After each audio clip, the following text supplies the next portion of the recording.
पूर्वी खबर। रानीगंज के नारायणकुड़ी इलाके में आयोजित एमएलए कप के उद्घाटन समारोह में आसनसोल दक्षिण की विधायक और राज्य मंत्री अग्निमित्रा पाल ने विपक्ष और पूर्ववर्ती टीएमसी सरकार पर तीखा हमला बोला। उन्होंने कहा कि वर्तमान राज्य सरकार केवल विकास और जनहित के लिए प्रतिबद्ध है, परंतु विपक्ष लगातार उनके जनकल्याणकारी कार्यों में बाधा उत्पन्न कर रहा है। फुटपाथों से अवैध कब्जे हटाने और अवैध पार्किंग पर कार्रवाई करने जैसे नागरिक सुधारों पर विपक्ष द्वारा इसे अमानवीय बताकर राजनीति की जा रही है। मंत्री ने आरोप लगाया कि पिछली सरकारों की नीतियों के कारण बंगाल विकास के मामले में 100 साल पीछे धकेल दिया गया है और विपक्ष आज भी यही चाहता है कि वर्तमान सरकार कोई काम न कर सके। टीएमसी के शासनकाल पर प्रहार करते हुए उन्होंने कहा कि उस दौरान अवैध गतिविधियों और भ्रष्टाचार का एक बड़ा तंत्र बन गया था, जिसमें पार्टी के नेताओं से लेकर मंत्रियों तक की संलिप्तता थी। हालांकि जड़ों तक फैले इस भ्रष्टाचार को खत्म करने में समय लगेगा, लेकिन वर्तमान राज्य सरकार इसे पूरी तरह से उखाड़ फेंकने के लिए दृढ़ संकल्पित है।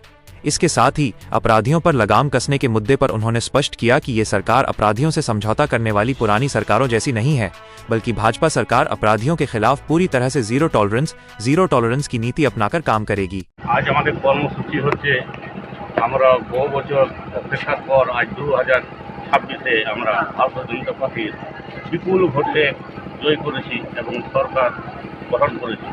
ঐতিহাসিক জয়। সেই খুশির উপলক্ষে আমরা একটা এমএলএ কাপ ফুটবল টুর্নামেন্ট নারায়ণপুরি গ্রামে যুব সমিতি ক্লাবে, যেখানে আমিও ফুটবল খেলে বড় হয়েছি, সেই খেলাতে একটা এমএলএ ফুটবল খেলা শুরু করেছি। এই ফুটবল খেলা শুরু করার একটাই উদ্দেশ্য, আবার দিদিকে কথা দিয়েছিলাম, দিদি বলেছিল যে তোমরা যদি আমাকে ভালোভাবে জয়ী করাতে পারো তাহলে আমি তোমাদের পুরো সহযোগিতা করব। সেদিন আমরা দিদিকে কথা দিয়েছিলাম আমরা আপনাকে বিপুল ভোটে জয়ী করাবো এবং আপনার নামে একটা ফুটবল টুর্নামেন্ট করাবো।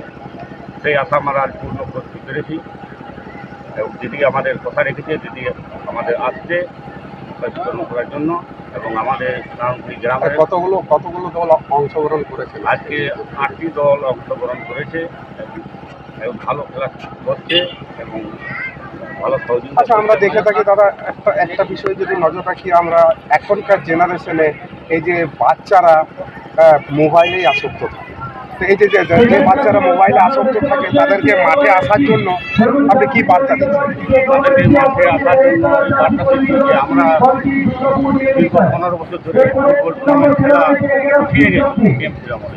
ওই জন্য আমরা ভারতীয় জনতা পার্টি থেকে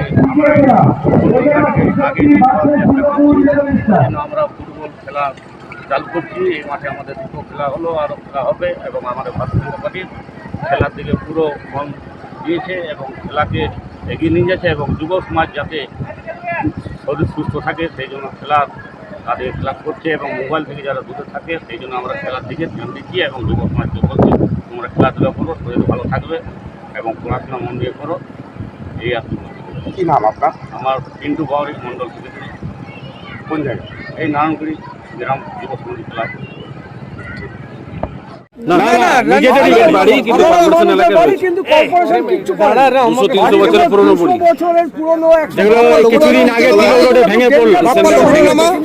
দুটি দলের যে ক্যাপ্টেন রয়েছে বানপুর ভার্সেস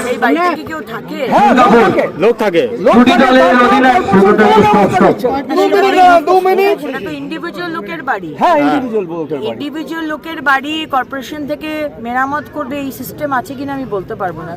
তারা ভেঙে দেওয়ার তো ব্যবস্থা বলেছিল, আগে ভেঙে দেওয়ার জন্য নতুন বাড়ি বাড়ি যেখানে ইলিগাল নতুন হয়েছে আজ 5 বছর হলো, 15 বছর হলো, 10 বছর হলো, সেগুলো আমরা ভাঙতে 10 বার ভাবছি, কারণ সেখানে অলরেডি লোক ভেতরে ঢুকে বসে আছে, তারা যাবে কোথায়?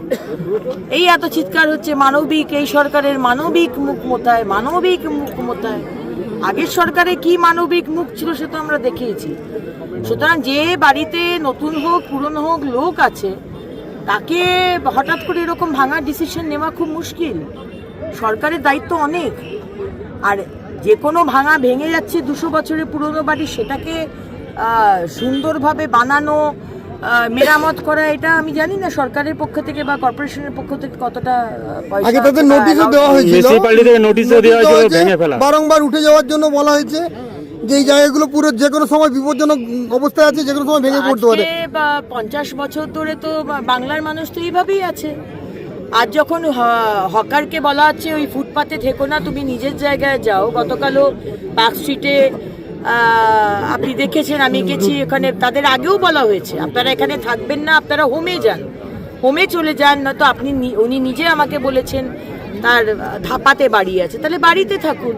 কিন্তু আপনাকে তো অধিকার দেননি যে কেউ ফুটপাতের মধ্যে দুধ গরম করবেন স্টোভ জ্বালিয়ে। আপনি তো নিজের বিপদ ডেকে আনছেন, বাকি সমস্ত যারা পথচারী যাচ্ছেন পেডেস্ট্রিয়ান তার বিপদও ডেকে আনছেন। আর এক গামলা দুধ তো আর একটা 6 মাসের বাচ্চা খেতে পারবে না। এটা এক গামলা দুধ নিশ্চয়ই বাচ্চার জন্য ছিল না। বিরোধীরা বলছে যে বাচ্চার দুধ ফুটছে, আপনি এরকম করে এসে বলছেন। আরে বাচ্চার দুধ ফুটলেও বলবো, খিচুড়ি হলেও বলতাম, পকোড়া হলেও বলতাম। রাস্তার মধ্যে পেডেস্ট্রিয়ানে যাবার জায়গায় একটা ছোট্ট শিশু 6 মাসে সে পেডেস্ট্রিয়ানে ফুটপাতের মধ্যে হামাগুড়ি দিচ্ছে, পাশেই হচ্ছে রাস্তা, ফ্রি স্কুল স্ট্রিটের মতো একটা বিজি রোড। আজকে অ্যাক্সিডেন্ট হলে তো আপনারাই বিরোধীরা যারা আছেন আগুন জ্বালিয়ে দেবেন আর সরকারকে তুলোধনা করবেন। তাই এখানে ভালো কাজ করতে গেলে অনেক বাধা আসছে, এই বাধা দিচ্ছে টিএমসি এবং সিপিএম। আজকে ইলিগাল পার্কিং বন্ধ করার চেষ্টা করছে, সেটা তাদের পছন্দ নয়। আজকে বলছি পার্কিং এর ওখানে ফুটপাতে থাকবেন না, ফুটপাত থেকে সরে যান। পুরো ফুটপাত দখল করে নিয়েছেন। মা বাচ্চাকে স্কুল থেকে নিয়ে আসছে, রাস্তা দিয়ে হাঁটছে, অ্যাক্সিডেন্ট হচ্ছে। সব থেকে বেশি মৃত্যু হচ্ছে পশ্চিমবঙ্গে অ্যাক্সিডেন্ট থেকে। সেখানে বলতে গেলে সেখানে আমরা খারাপ হচ্ছি, তো করবোটা কি? আপনি আজকে 200 বছরের কথা বলছেন, 200 বছরের বাড়ি নোটিশ দেওয়া হচ্ছে, হচ্ছে না। আমি যেই বুলডোজার দিয়ে খালি করতে যাব অমনি আপনারা বলবেন কেন বুলডোজার দিয়ে খালি করা হচ্ছে। তো এখানে ইললিগাল কাজটা লিগাল করে দেওয়া হয়েছে। যে যা খুশি করেছে এই 50 বছর। আজ যখন শুভেন্দু অধিকারী সরকার একটু স্ট্রিমলাইন করার চেষ্টা করছে, একটু ভালো করার চেষ্টা করছে, সবার জন্য ভালো। ফুটপাতে তো শুধু আমি হাঁটবো না, ফুটপাতে তো আমরা সবাই হাঁটবো। ইললিগাল পার্কিং এ তো আপনাদেরও অসুবিধে। আমরা একটি পার্কিং আনছি, অনলাইন পার্কিং। কোথায় পার্কিং খালি আছে আপনি ওই অনলাইন থেকে দেখতে পাবেন, আপনাকে ঘুরতে হবে না যে কোথায় এখানে দেখে এখানে পার্কিং খালি নেই, ওখানে খালি নেই। আপনি অ্যাপে দেখতে পাবেন। আপনাকে কোনো পার্কিংওয়ালা করতে পারবে না যে না 100 টাকা দাও, 200 টাকা দাও, দাবি রাখতে দেবো, কিছু করতে পারবেন, সব কিছু অনলাইন। তো আমরা ভালো করার চেষ্টা করছি, কিন্তু সিপিএম আর তৃণমূল তারা মানবিক সরকারের মুখ নাকি দেখতে পাচ্ছে না। অথচ সিপিএম এর কি মানবিক মুখ ছিল, অপারেশন সানশাইনে কি হয়েছিল, আর টিএমসি পয়সা তুলে তোলাবাজি করে কিভাবে হকারদের বসিয়ে পুরো কলকাতা শহরটাকে শেষ করে দিচ্ছে, সে তো বাংলার মানুষ জানে, কলকাতার মানুষও জানে। আমরা বলছি ইন্ডাস্ট্রি আসবে, ইন্ডাস্ট্রি আসবে কোথা থেকে? যদি আজকে এই ধরনের মানে আমাদের কলকাতা শহরের চেহারা হয়, রাস্তা নেই, জ্যাম হচ্ছে, ব্রিজ নেই, তো আসবে কোথা থেকে?